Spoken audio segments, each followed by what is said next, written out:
I first went to the Brooks Range when I was 18. I'm 64 now. It's not quite 50 years, but it's pushing half a century I've been going there. As the biggest wilderness in the United States, it's a place that gives me sort of hope for the future. That's kind of how I feel about it now as an old man.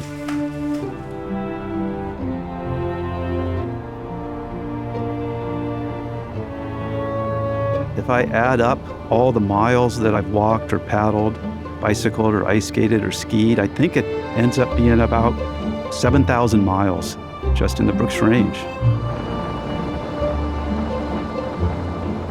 There may be no better place on Earth, really, to engage with the environment as a primal human animal than the Brooks Range.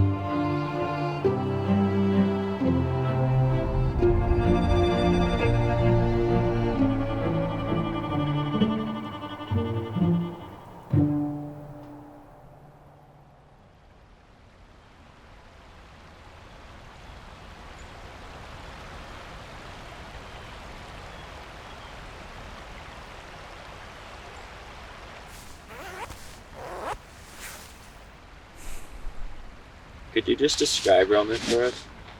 Oh, jeez. Roman is, do you want me to, What did Russell and Forrest say? Romans is intense. Roman is like, Roman lives up to his own legend.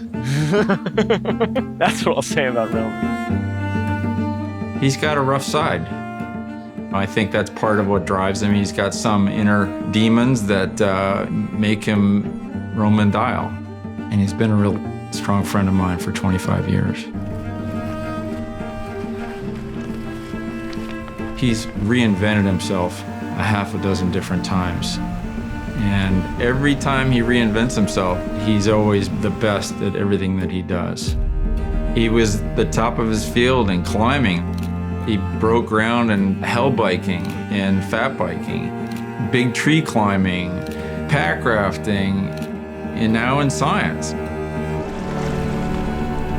But some of the most accomplished people on the planet have their rough edges, and Roman certainly does.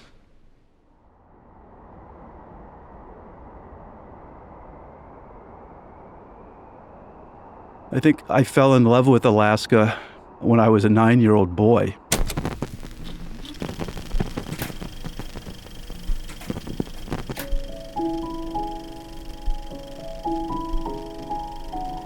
My parents were having marital problems. They sent me to Alaska to live with my uncles in the Alaskan range. My uncle picked me up in his Ford pickup and drove us 2.5 hours to this coal mine called Usabelly at the end of the road. It was the wildest place I'd ever seen. There were no buildings, no houses, no fences, it's just forest. And that changed my life. I've often wondered if the reason I did the things I did were to impress my dad, but I'm pretty sure I didn't do them for that reason, because he was a self-proclaimed city boy. So I've never felt like, oh, my dad's gonna really like this. He's gonna love me now. Looking back, the reason I was drawn to the mountains was dealing with physical and emotional challenge and overcoming hardships was really satisfying. And then you start chasing that feeling.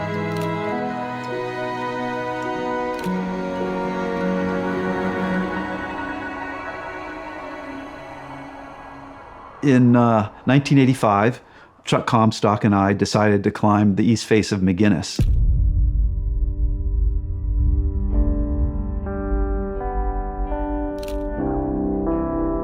I'd say it was the hardest mixed rock, ice, and snow climb I'd ever done. I felt very fortunate that we made it to the top of the couloir and went to the summit.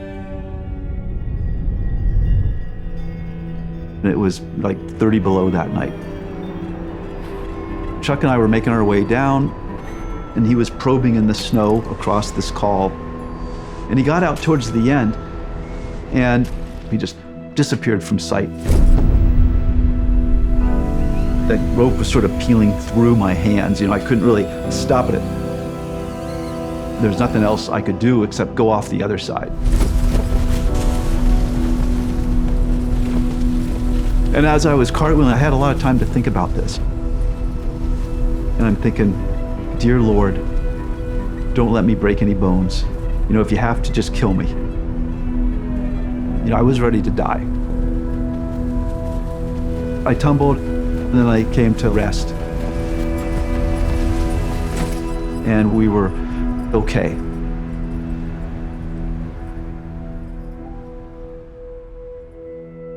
When we got down from McInness, it was skiing out to the road that I was sort of coming to grips with what had actually happened there.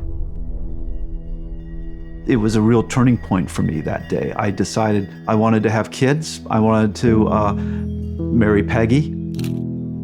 I don't need to be a dead legend at 30. I'd rather be like, a happy family man at 85. We named him Cody. We didn't know if it was a boy or a girl until he was born. And of course I wanted a boy because I wanted to try to be a father to a son in a way that my father hadn't been a good father to me. He was born, and I thought, wow, my life is going nowhere. I'm going to go back to school and get a PhD and start a career. I'm a father now. I can't just be scrounging a living like this.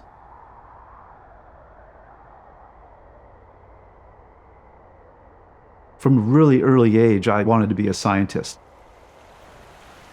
Once I became a professor, it was sort of part of my responsibility, to do active research.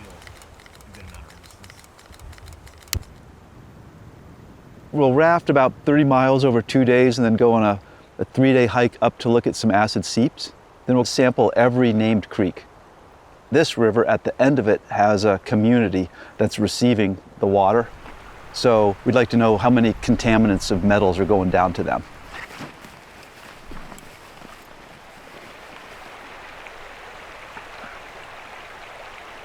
Can you guys do the pH?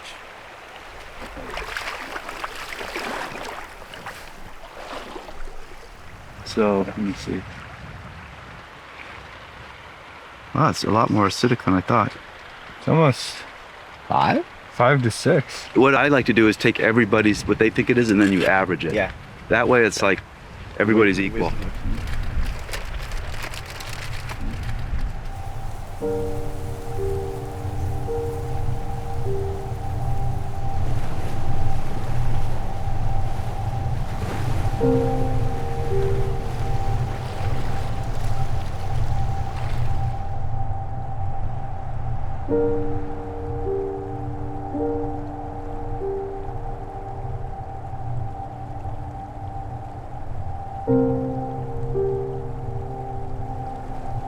In 2020, we spent a month in the Brooks Range and ran into this rusty water.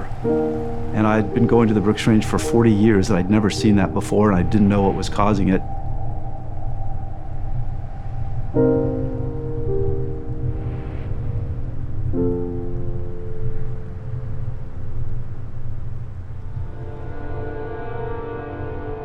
This expedition is to study a rusting river right from its source, to see what's happening as it comes out of the ground. These rivers, they're changing the ecosystems in ways that affect people.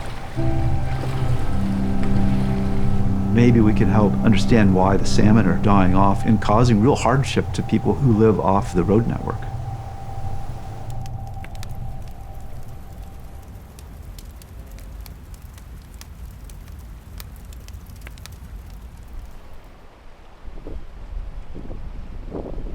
I don't like to do solo trips. For me, I really like to be with people.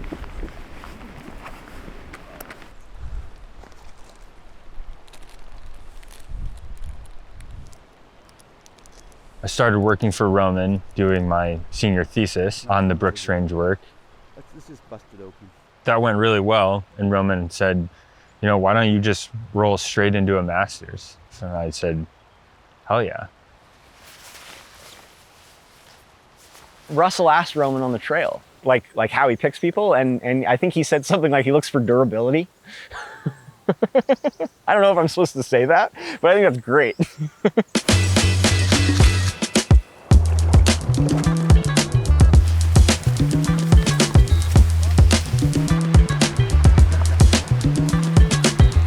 A lot of people I've gone out with, it's like there's a plan and we stick to the plan. With Roman, it's like constantly changing. Style. He definitely has developed his own style over 40 years of traveling across Alaska wilderness.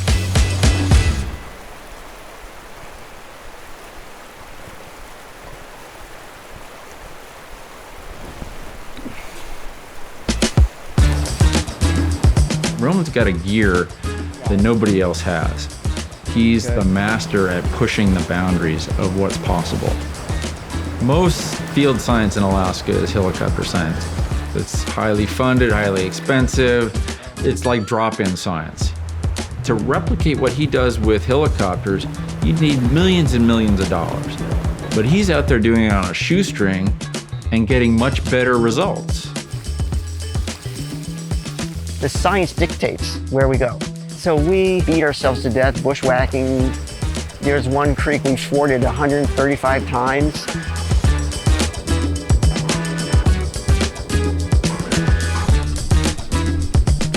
He's been out there doing this stuff for 40 years now. So he's seeing these longer patterns that, unless you're there for a long period of time, you're not going to pick up on.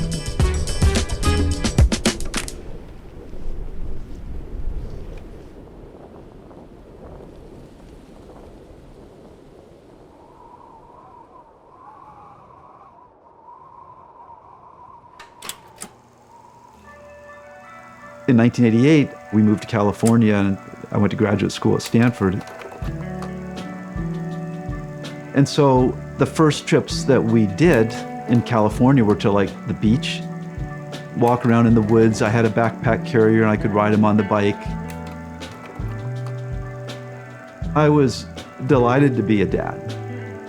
My dad, he never even knew his dad. I don't think my dad really knew how to be a dad. Maybe I was trying to make up for what I didn't have. When I was a kid, I loved the outdoors and I loved nature, and I think all kids do. And you know, our son became very interested in nature and the outdoors. And when we moved to Alaska, it seemed like he was old enough to go on like a week-long backpacking trip. So when he was 6, we flew out to this Aleutian island named Umnak and did a 60-mile backpack trip there. When we first arrived on Umnak, there was sort of this cowboy and his family there, and he introduced himself. And I said, oh yeah, I'm Roman Dial, I live in Anchorage. And then he bent down and he asked, well, what's your name, little guy? And he goes, I'm Roman too. And I was like, wow. You know, he'd always been Cody right up to that point. And so after that, he always went by Roman. The early trips were about discovering nature. The later trips were about challenging ourselves, watching him challenge himself with whitewater and carrying weight and bushwhacking, letting him sort of develop as a person in the outdoors by making his own mistakes. You have to imagine the bond that formed between Cody and Roman. Roman would take his kid to the farthest reaches of the Aleutians or the depths of the Brooks Range. Most parents would be too terrified to do that, but it was how Roman wanted to raise his kid in the wild. You know, I wanted him to be with me all the time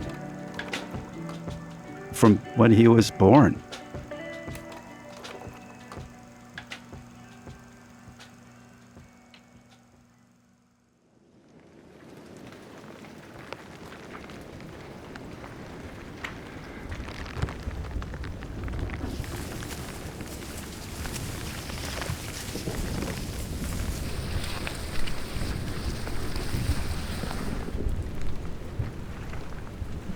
We look downhill from here and most of the vegetation is dead.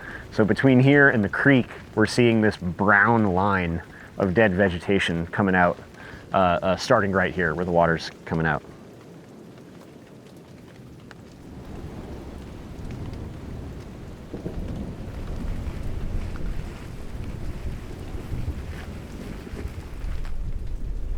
None of the stuff that I've studied looks like such dramatic change happening right in front of your face. But in my lifetime, this stuff has been changing, and it appears that it could have a pretty big impact short term. Yeah, I'm not like a chemist or a geologist, but this dark red makes me think there's got to be something more than just iron.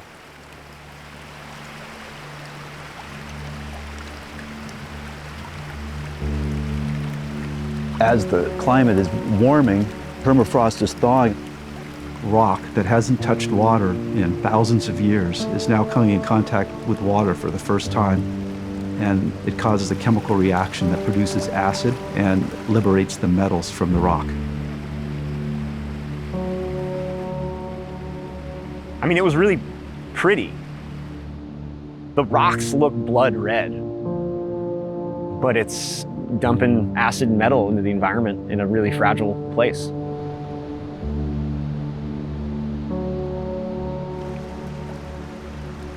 Did you check the pH yet?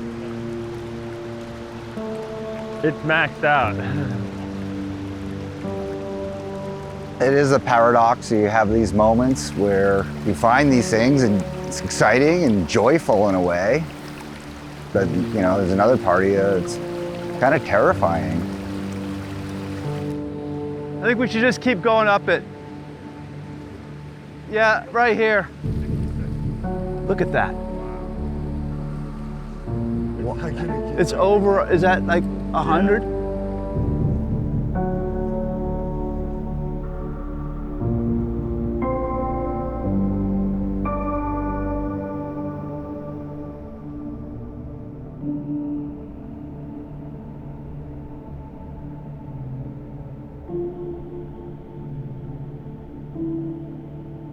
Yeah, the Arctic is warming 4 times faster than any other part of the planet. The Western Brooks Range is like the epicenter of all of that.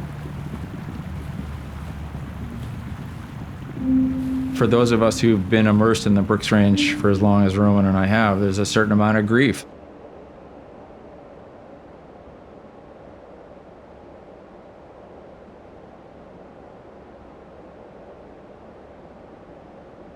Cody Roman had decided to take some time off from school and travel through Mexico and Central America with the goal of going to Brazil.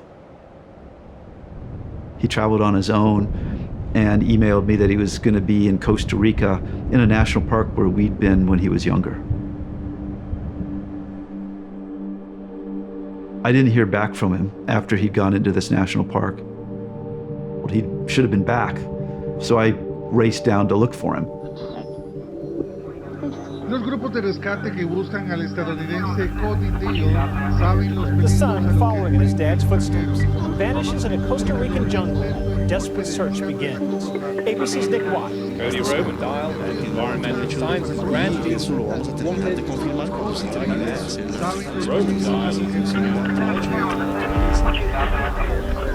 The authorities there in Costa Rica, they wouldn't let me go into the jungle. But, you know, I snuck in, I went anyway. And I would walk up the ridges and down the creeks yelling, "Roman!" You know, but we didn't find anything. As any parent here would know, losing your child is about the worst. It is the worst possible thing that can happen to you. I would rather die myself than lose a child. Como podrán imaginarse, perder un hijo puede ser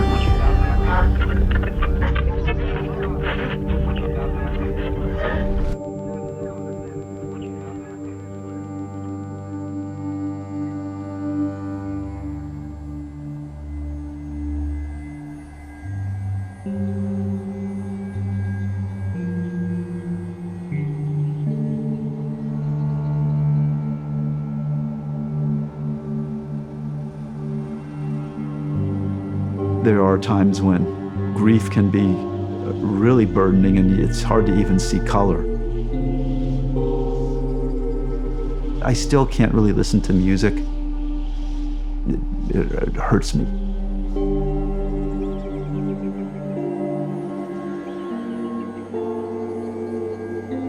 I can't say I've ever gotten over it, but over my lifetime I found that if I'm not feeling great, I can go someplace wild and I come back feeling better.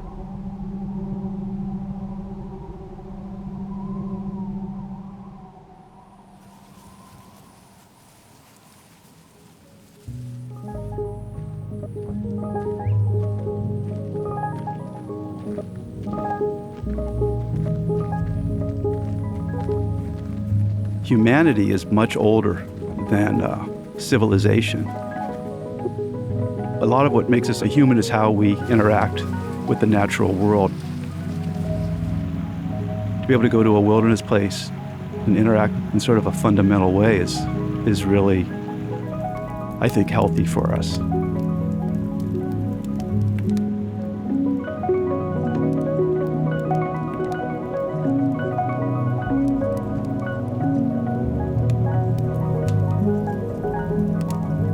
Brooks Range is a 600-mile-long arc across the top of Alaska. You've got big glacier peaks going up to 9,000 feet, vast herds of millions of caribou migrating through there. You can travel for weeks at a time and not see anybody. It's a place that demands self-reliance, and if you don't have your shit together, it's a place that'll take you apart. But if you figure out its ways, if you find a way to travel through it, you will realize what it means to be fully alive as a human being.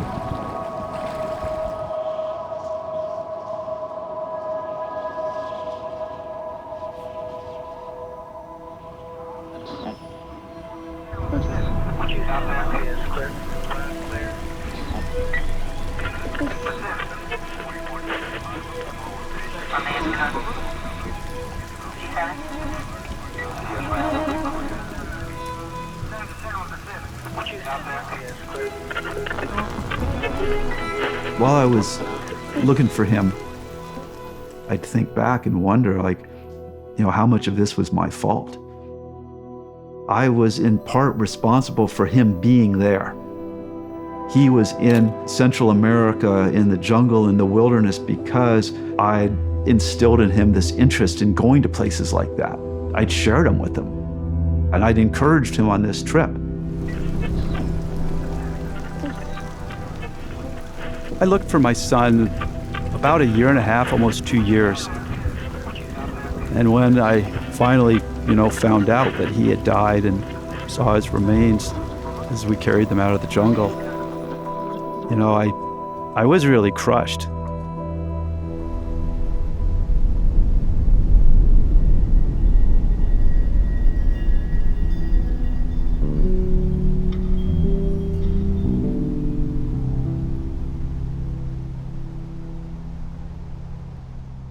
For 2 years, it was agony watching Peggy and Roman wonder what had happened to Cody. I think there was a certain amount of relief and release when Cody's remains were found.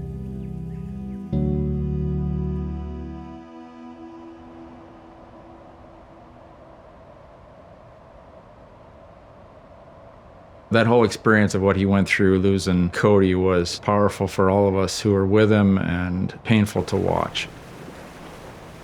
But he ended up working his alchemy on that.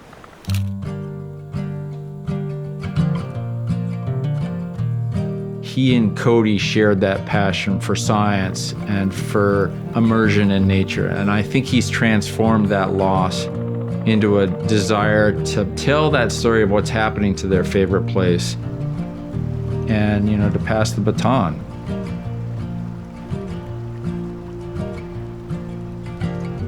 I can't replace Roman, but it does feel good to be able to share with other young people in a way that I did share with Roman. I think you'll beat me. I think of Roman as my friend and a mentor, someone I care about deeply and someone who I know cares about me. He's the reason that I want to continue to do science. And I want to continue doing science in a way that gets me into the place that I'm studying.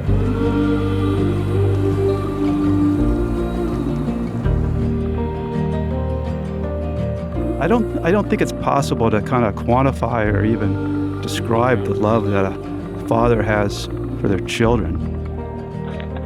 You know, we shared everything. You smell worse than me.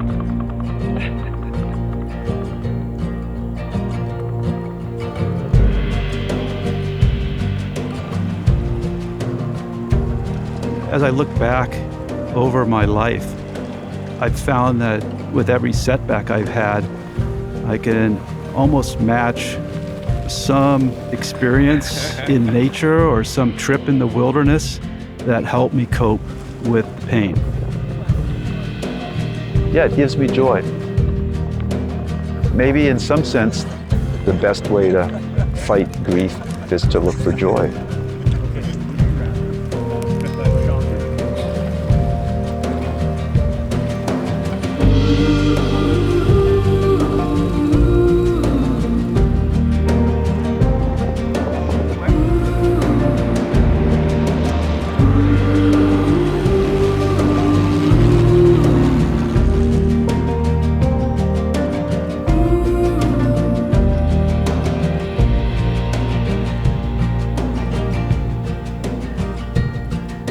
Cutting through the avenues, I'd always find my way to you. Beside the hook, the hammer lies.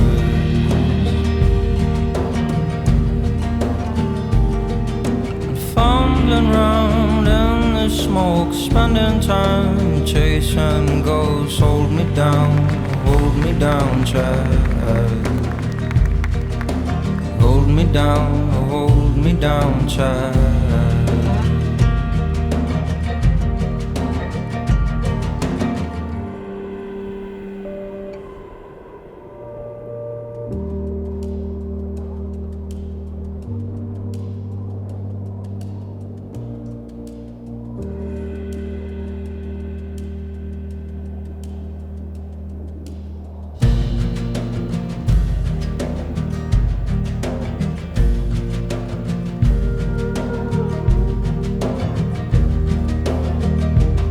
I'm a ghost to you, here it goes to me. A bird's eye view, San Luis. I'm a ghost to you, here it goes to me. A bird's eye view, San Luis. I'm a ghost to you, here it goes to me. A bird's eye view, San Luis.